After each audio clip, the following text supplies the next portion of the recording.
Whenever Kenny Pickett pops up on anything, there's going to be headlines. But when he appears on Football and with Ben Roethlisberger, everybody is going to take away, well, everything they can from those two sitting down and talking. But honestly, the biggest thing that I took away didn't come from anything that they said.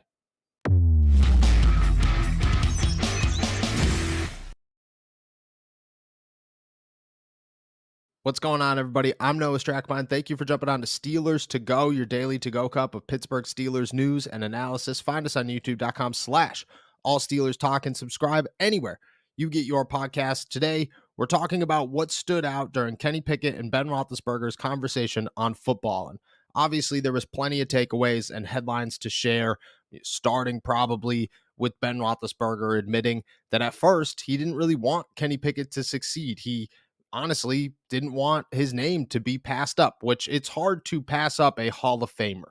When Ben Roethlisberger stepped off the field for the last time, the energy, that stadium, I've never seen anything like it before. That moment, that thank you, Ben, over Heinz Field as fans just went nuts as this man slowly walked around the stadium, hugging and high-fiving everyone he possibly could as he sat there in the middle of the field, cameras totally surrounding him. There was never a moment in my career that comes even close to what I witnessed on that night. It was picture perfect, and it was a memory that I know holds true to a lot of people, especially Ben, and it's a memory that's going to be hard to pass up.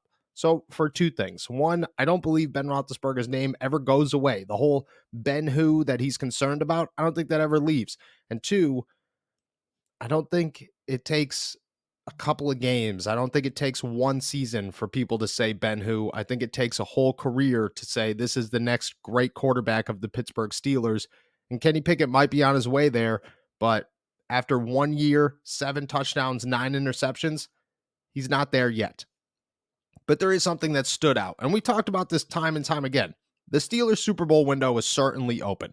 I will continue to hammer that drum and say that the Steelers have a new quarterback on a rookie deal, plenty of talent around him, hopefully a running game that works this season, an offensive line that's seemingly rebuilt, and a defense that was very good last year, even without TJ Watt. Now hopefully stays healthy for a whole year, has Cam Hayward, who continues to define Father Time. They stocked up in the secondary. They added 2 very young, very impressive cornerbacks. They have new inside linebackers, and they added to their nose tackle and defensive tackle positions. I mean, this defense is in a small and very lack of evidence way on paper is stacked. They look very impressive. They look like a group that's ready to dominate. And that brought me back. That reminded me of the last time that we talked about this and everything that needed to go right and everything that needed to go wrong for the Steelers to be a Super Bowl team. And I said time and time again, I don't think the Steelers are winning a Super Bowl in 2023. I just don't think that's part of the plan. Then I started to listen to those two last night, and my mind started to click, and I started to wonder, and I started to look up. And what I realized is maybe Kenny Pickett doesn't need to be a superstar.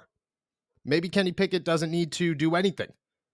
There's a very famous quote, and Good Morning Football said this the other day. The Steelers, they don't need their quarterbacks to do anything other than not lose them games. That's the philosophy when a guy first comes into Pittsburgh, is just don't lose us games. Mitch Trubisky tried so hard not to lose this team games, but he couldn't do enough to win them games. Kenny Pickett knows how to win. He just can't lose games. And at first he was losing games, but by the end of the year, he wasn't. He was winning them. And heading into year 2, if he could continue to do that, the Steelers don't really need much else. They just need to not lose games in order to find themselves competing for a Super Bowl. In Ben's sophomore season in the NFL, he went 9-3 as a quarterback. He dealt with some knee injuries, so he missed 4 games. He threw 17 touchdowns to 9 interceptions. He had the 3rd best QBR in football, I believe, maybe the 3rd best passing rating in football behind Carson Wentz and Peyton Manning, but he wasn't the best quarterback in football. By no means was he the top 5 quarterback in football. He had a very talented offense around him, an extremely talented defense around him, and he rode the wave and allowed the rest of his team to win him games while he didn't lose them. In the Super Bowl, he tried as hard as humanly possible to lose that game. He went 9 for 21 through the air, 123 yards and 2 touchdowns. He ran for a touchdown. I get it. Or not 2 touchdowns, 2 interceptions. Excuse me. He ran for a touchdown during that game. I get that one. But overall, you look back on that game and you think Ben had an awful performance, one that nearly cost the Steelers a Super Bowl. But they still won, and in somewhat dominant fashion against the Seattle Seahawks. And it just got you thinking. The Steelers are built around Kenny Pickett right now. He said it himself. He's blessed to come into an organization that seems to have the landmarks, the foundation built for a quarterback. You go to a lot of places, and he talked about, a lot of these other guys, they were spotty. The road was rockier. There were a lot more questions, a lot more concerns. You look at Bryce Young and CJ Stroud, you're not worried about whether or not they're good quarterbacks. You're worried about whether or not the team is good enough around them not to ruin them. Anthony Richardson's another one. Will Levis is another one. Hendon Hooker eventually is another one. You talk about how bad Malik Willis was last year, but who was around Malik Willis? Absolutely nobody on that Tennessee Titans team. Kenny comes into a team that has a great defense, has a good running game, needed an offensive line, needs an offensive coordinator, has great wide receivers who seemingly only got better this year, and now just added a 6'7" tight end to work with his already top 10 tight end in the NFL. This team's built. It's ready. Everything around it is ready. Think about it. The Steelers, they put together an offensive line, and if it works, they have an offensive line, one that to some people reminds them of the Eagles. Isaac Seumalo comes over, who Jason Kelce raved on about, might be the best and the smartest player he's ever played with. You add Broderick Jones, a first-round left tackle that you moved up 3 spots to go get, who a year ago at the University of Georgia, who has dominated the NFL for the last 3 or 4 years, said Broderick Jones is the next big name to watch. He's the guy that you will be back here for next season.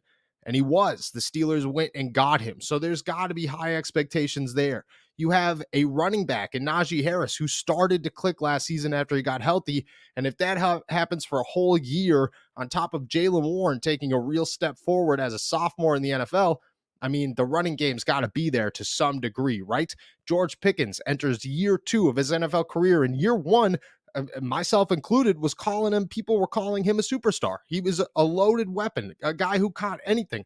Minkah Fitzpatrick could not get over how impressive this guy was during training camp. That carried on through the whole year, and his highlight catches, well, they just kind of signature it and say it's true. Deontay Johnson only gets better with time with quarterbacks because it's all about timing with him. He is the most open wide receiver in football. If Kenny Pickett and him are on the same page, which I would imagine they are in year 2, dangerous player to watch.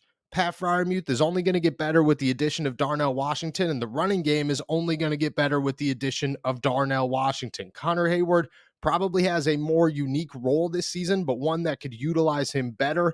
Jaylen Warren, who knows what he's going to do, but you have to be impressed and excited about a year 2 running back who somewhat balled when given the opportunity last year. The defense, as we talked about, Minkah, Patrick Peterson, Joey Porter Jr., Corey Trice, Levi Wallace on year 2, Cam Hayward, TJ Watt, Alex Highsmith, Nick Herbig, hopefully, Cole Holcomb if he's healthy, Landon Roberts, Mark Robinson's hopefully going to take a year 2 step. DeMonte KZ comes back. Keanu Neal is here and better than ever. Keanu Benton has been named the perfect addition to the Steelers' defensive line and plugs up the middle, solidifies a nose tackle for the first time in years for the Steelers. Larry Ogunjobi comes back and he's healthier than he was before. DeMarvin Leal hopefully finds a spot as a sophomore in the NFL. I mean, the names are endless. This team is loaded. On paper, they look so good. They got to put it onto the field, but thankfully they have a head coach who's a future Hall of Famer who knows how to win games. I'm just saying. I get it.